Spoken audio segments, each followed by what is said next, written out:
All right, so here's something to know, and this is in response to sometimes posts that show up on the YouTube channel, and watching people use these things during some shows, which is what has led me to make this video. This is not really a tip, this is more of an FYI.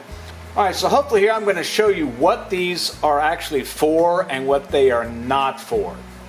So to get started, let's describe what they're for.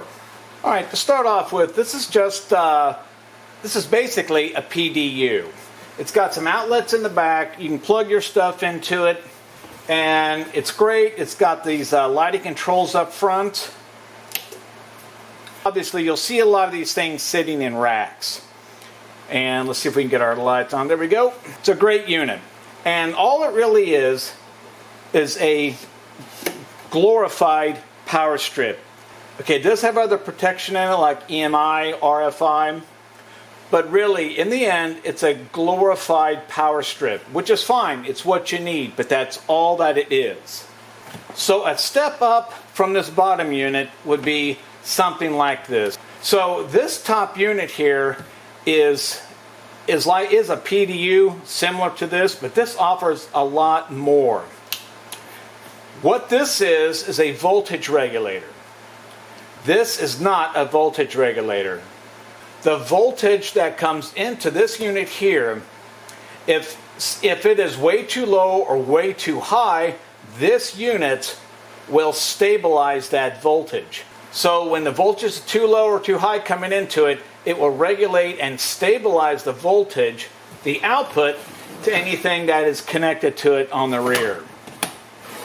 So in the US, if I have, let's say, 95 volts coming into this unit, this will stabilize the voltage so that it's 120 volts going out of it. And if there's too much voltage, let's say 130 volts coming into the unit, this will lower that voltage down to 120, so it's coming out. So it stabilizes the voltage.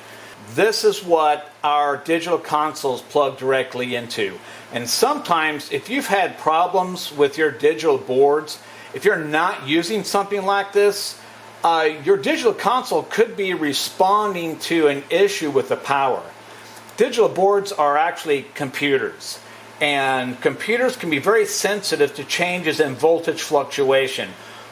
Sometimes issues with computers can be directed back to the power source. In general, now we know what these are.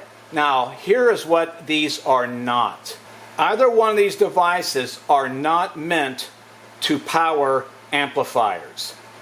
You should never be connecting an amplifier into either one of these units. These units are designed to have a continuous load of energy on them. For example, if you have some rack gear plugged into all this, that rack gear is not going to have any heavy power requirements, like instantaneous power requirements. It's going to be a steady amount of current. Same with this. These units are designed to provide a continuous flow of power. They are not made to provide these instantaneous high voltage, high current demands that amplifiers require. So plugging an amplifier into something like this can cause issues to the other equipment that's plugged into it.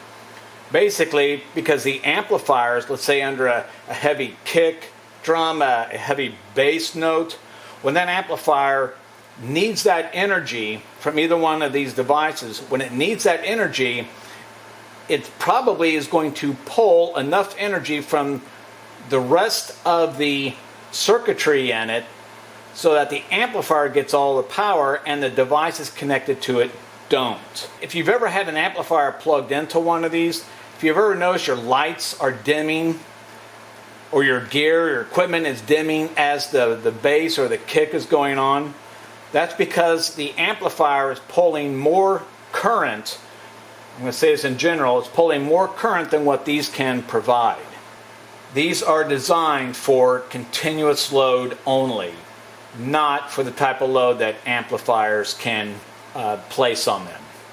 Depending upon the power, that your amplifier can produce.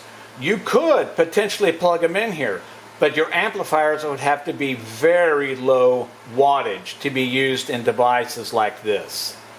Any amplifiers that you have should be connected directly into whatever the wall socket is, the receptacle, wherever it is that you are providing sound. They should never be plugged into these devices.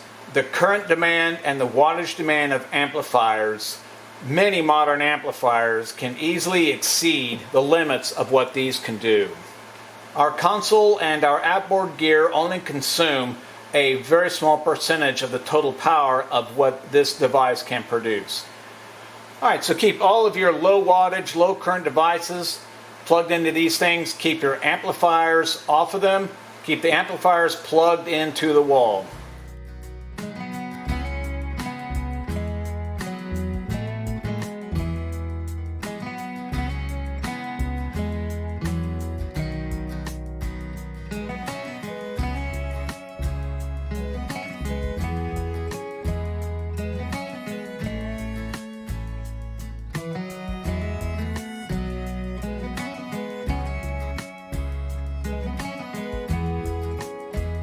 Hope this helps. Thanks for watching.